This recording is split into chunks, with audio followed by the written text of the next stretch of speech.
Bienvenue au podcast Kadampa. Ces balados, comme on dit au Québec, offrent des solutions pratiques pour les défis de la vie quotidienne et nous aident en nous guidant vers des états d'esprit plus calmes et joyeux. Dans chaque épisode, vous trouverez un court enseignement donné par divers enseignants bouddhistes Kadampa à travers le monde. Tous ces enseignements sont inspirés de la sagesse profonde de vénérable Geshe Khalsa Gyatso Rinpoche, un maître bouddhiste pour notre monde moderne, en espérant que ceci vous plaira. Bonjour à tous, mon nom est Marlise Antonios et je suis enseignante principale du centre bouddhiste Kadampa Lamrim qui se trouve à Lyon, en France. Aujourd'hui, j'aimerais partager avec vous une réflexion sur une idée simple, mais qui peut vraiment changer toute notre vie. Ta vie heureuse dépend de ce à quoi tu penses. Partons de ce que nous connaissons. La pensée positive, par exemple. La loi de l'attraction, l'idée que si je pense positif, le positif viendra à moi. Bon, c'est séduisant parce que ça semble donner un accès rapide au bonheur, mais est-ce que ça marche vraiment ? Est-ce qu'il suffit de se répéter les phrases positives pour que ça fonctionne et qu'on soit heureux ? Est-ce qu'il n'y a pas un risque à force de nier la réalité avec ces difficultés ?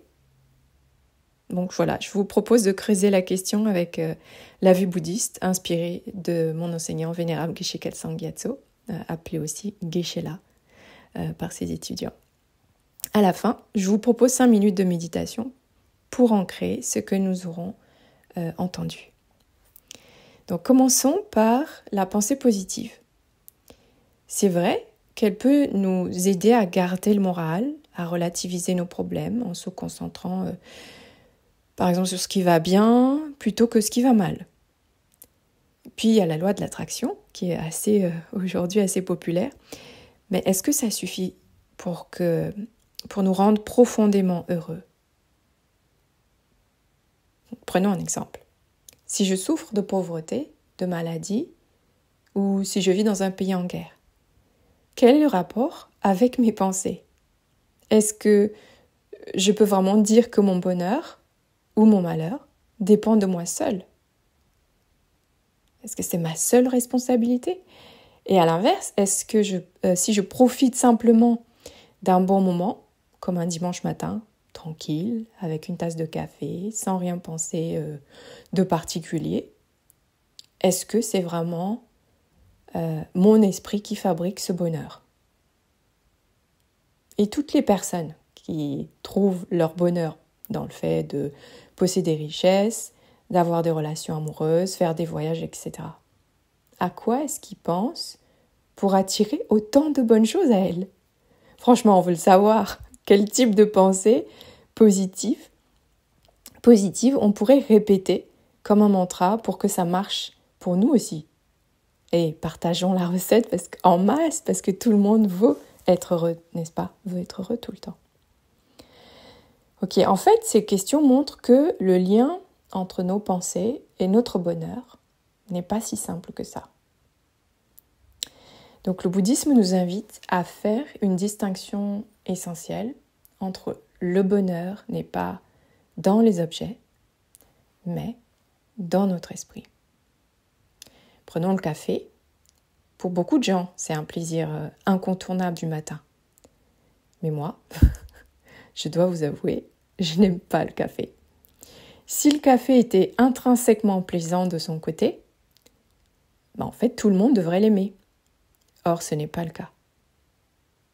Conclusion, ce qui fait plaisir n'est pas dans le café lui-même, mais dans l'esprit de la personne qui l'expérimente.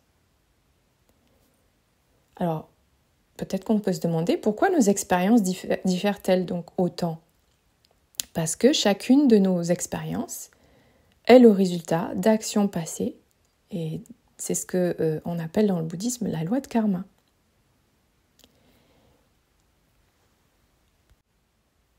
Et Geshe-la écrit dans son livre La Voie joyeuse, que je vais vous lire, donc page 252, sur le karma. La loi du karma est un cas particulier de la loi de cause à effet, Selon cette loi, toutes nos actions du corps, de la parole et de l'esprit sont des causes, et toutes nos expériences leurs effets. La loi du karma explique pourquoi la disposition mentale, l'apparence physique et les expériences de chaque individu sont uniques. Ces choses sont les divers effets des innombrables actions effectuées dans le passé par chaque individu. Il est impossible de trouver deux personnes ayant créé exactement la même succession d'actions au cours de leur vie passée.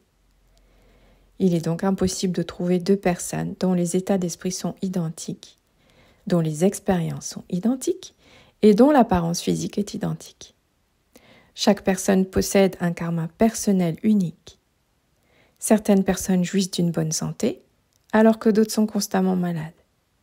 Certaines personnes sont très belles, alors que d'autres sont très laides. Certaines personnes sont d'une nature heureuse et sont facilement satisfaites, alors que d'autres sont d'une nature aigrie et sont rarement satisfaites de quoi que ce soit. Et voilà, certaines personnes aiment le café et d'autres non.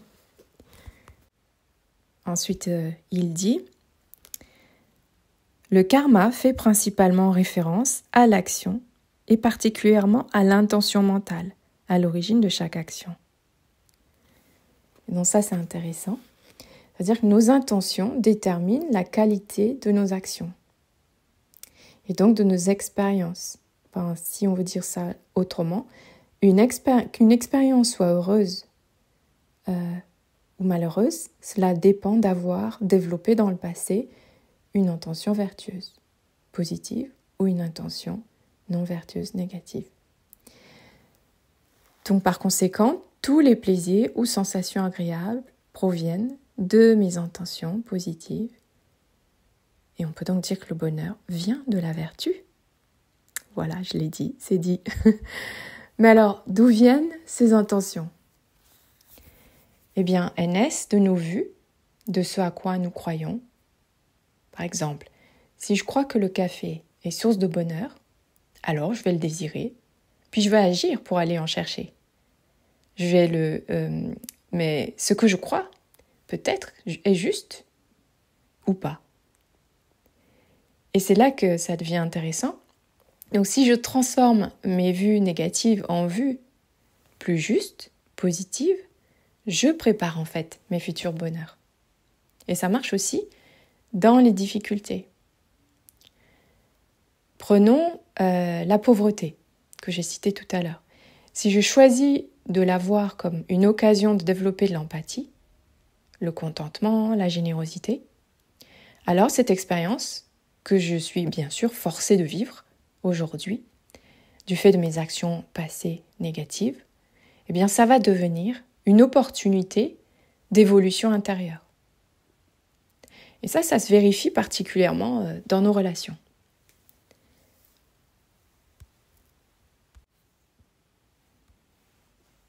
Donc imaginons que je prête de l'argent ou un objet à un ami et qu'il tarde à me le rendre. Si je laisse mon esprit tourner en boucle, du genre il se fiche de moi, il abuse, il est égoïste, eh bien rapidement, en fait, ma relation va se dégrader. Et chaque geste que cet ami va effectuer sera mal interprété. Autre exemple aussi, une personne que nous apprécions nous dit quelque chose qui nous blesse profondément. Donc on va ruminer, repasser la scène en boucle, et puis notre esprit commence à réécrire l'histoire. Tiens, finalement, ce n'était peut-être pas la première fois.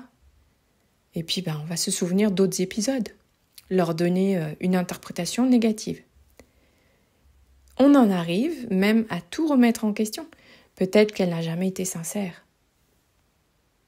Et là, on décide de couper les ponts, de rejeter toute la relation. Donc ce processus de pensée nous fait oublier que cette même personne nous a aussi apporté beaucoup de joie, de soutien, de beaux souvenirs. Et à l'époque, elle nous paraissait formidable. Mais dans l'instant, nous jetons le bébé avec l'eau du bain. En tout cas, tout ça, simplement parce que nos vues et nos pensées sont devenues plus sombres, négatives. Donc on peut voir que notre manière de regarder le monde, influencée par des vues et pensées négatives, nous conduit à la souffrance. Parfois, on a même l'impression que s'éloigner des autres, ça va nous protéger. En réalité, ça nous isole et détruit nos liens avec ces personnes ou avec les autres. À l'inverse, si je choisis de garder une vision positive, je protège la relation et mon esprit reste plus paisible. Clairement, ce n'est pas l'événement extérieur qui fait mon bonheur ou mon malheur, mais la façon dont je le pense. En fait, tout notre bonheur dépend de nos pensées, mais pas au sens naïf de se répéter des phrases positives comme des mantras.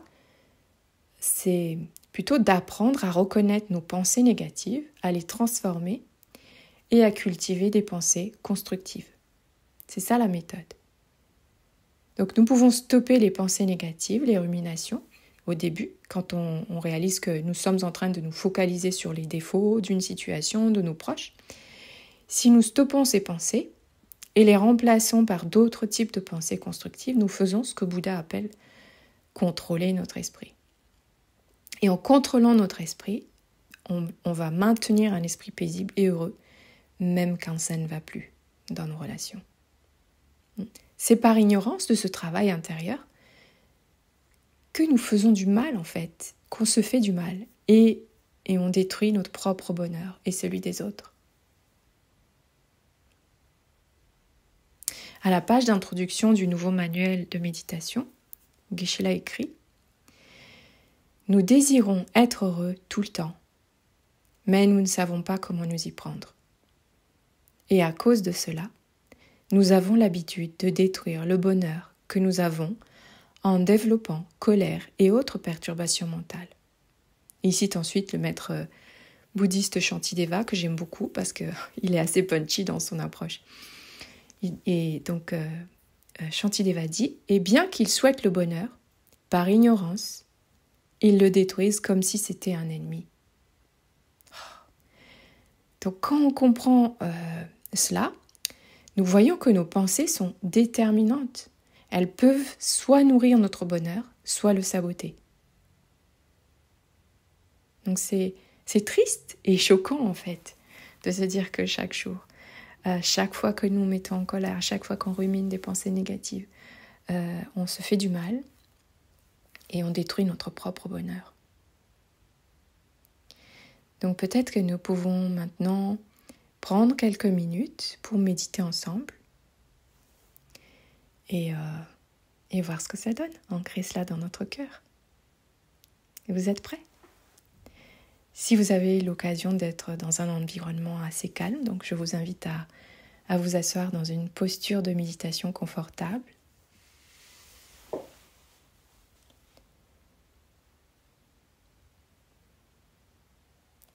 Fermez les yeux, donc si vous le souhaitez.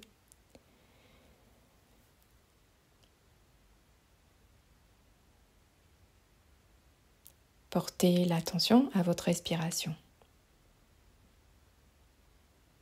Simplement l'air qui rentre et sort de vos narines.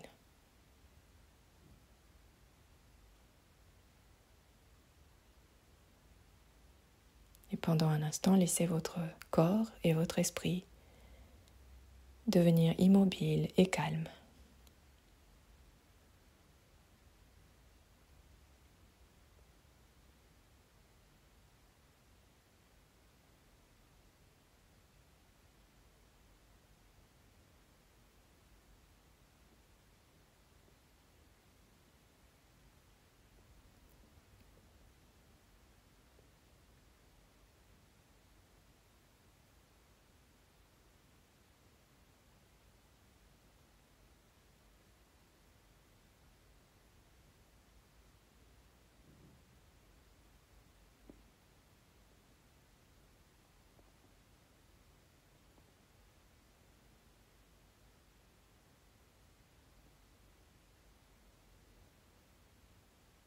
Nous allons maintenant nous intéresser à nos pensées et examiner nos pensées.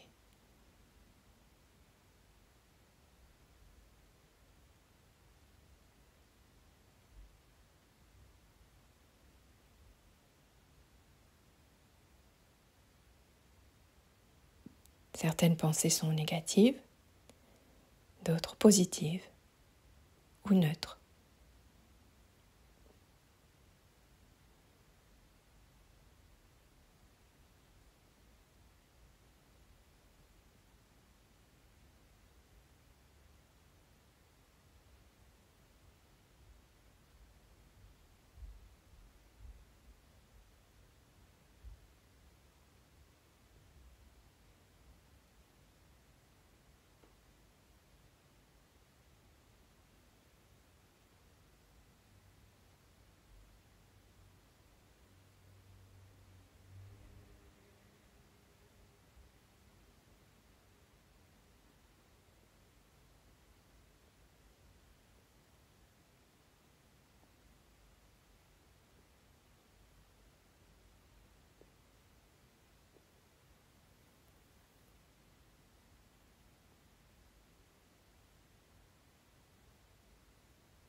À quoi vous pensez là tout de suite?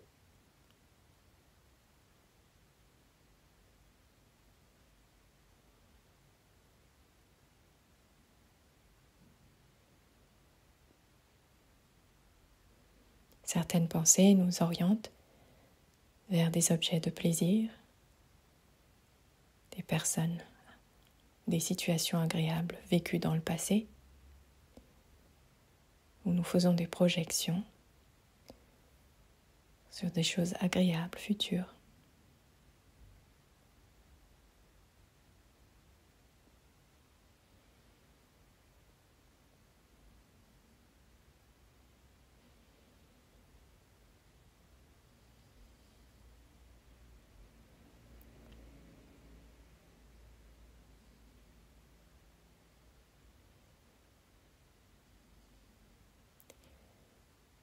Et nous pouvons sentir que nous sommes agités.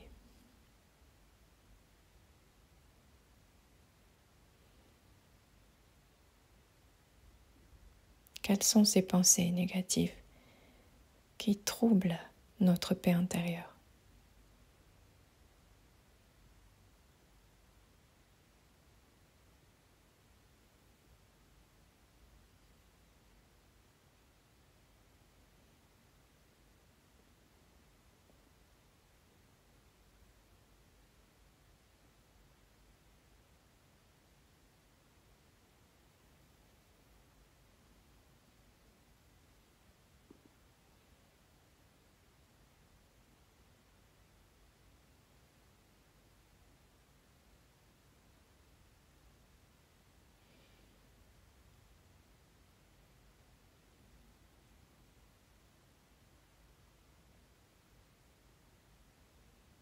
Si notre esprit apparaît des pensées négatives,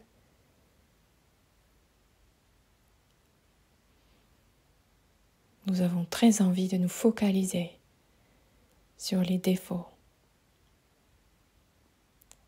sur les aspects désagréables de la situation ou des personnes.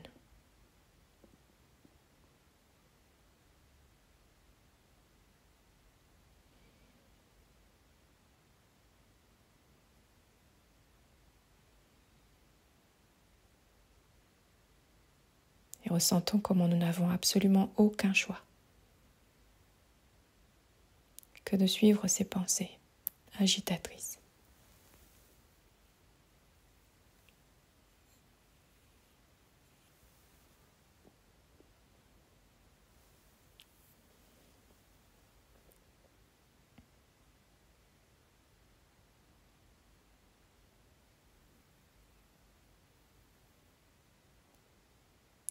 Choisissons alors intérieurement, en pensant, je ne veux plus laisser les pensées négatives détruire mon bonheur.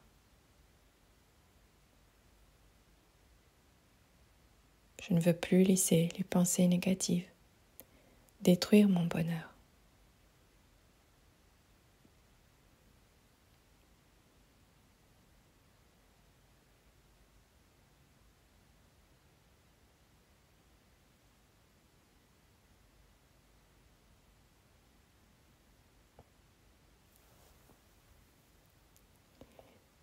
Vous pouvez prendre cette décision comme objet de votre concentration.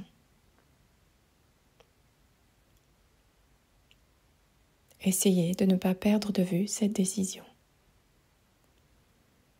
Et si vous l'oubliez, souvenez-vous de vos expériences personnelles qui vous montrent que les pensées négatives troublent votre paix intérieure et détruisent vos relations. À nouveau,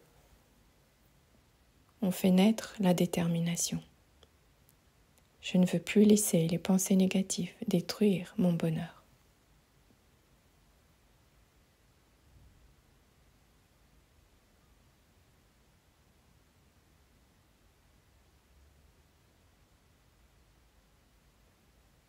Essayons de maintenir fermement, avec une grande conviction, cette détermination dans notre cœur. Mélangeons notre esprit avec cette détermination.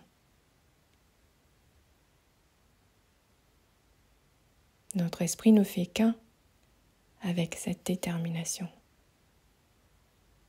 Je ne veux plus laisser des pensées négatives détruire mon bonheur.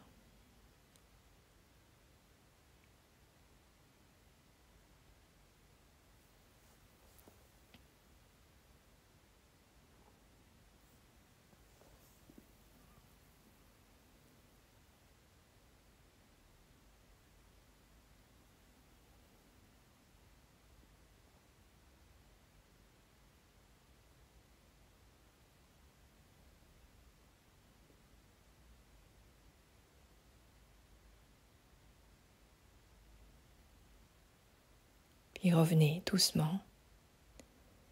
Ouvrez les yeux.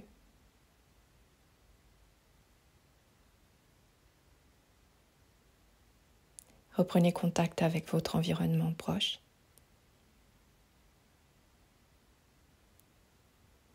Et essayez de garder cette expérience tout au long de votre journée, ou votre soirée.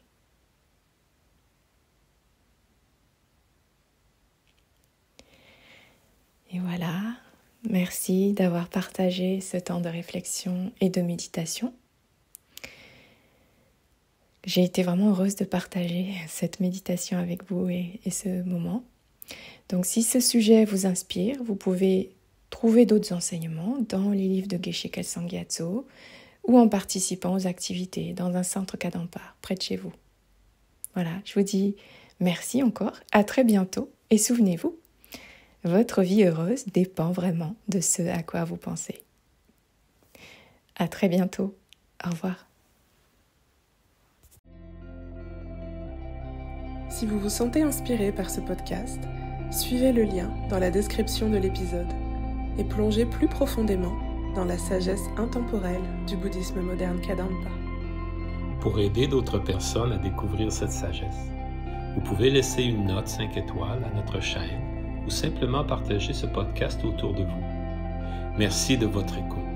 Nous avons hâte de vous retrouver dans le prochain épisode des Balados Kadampa.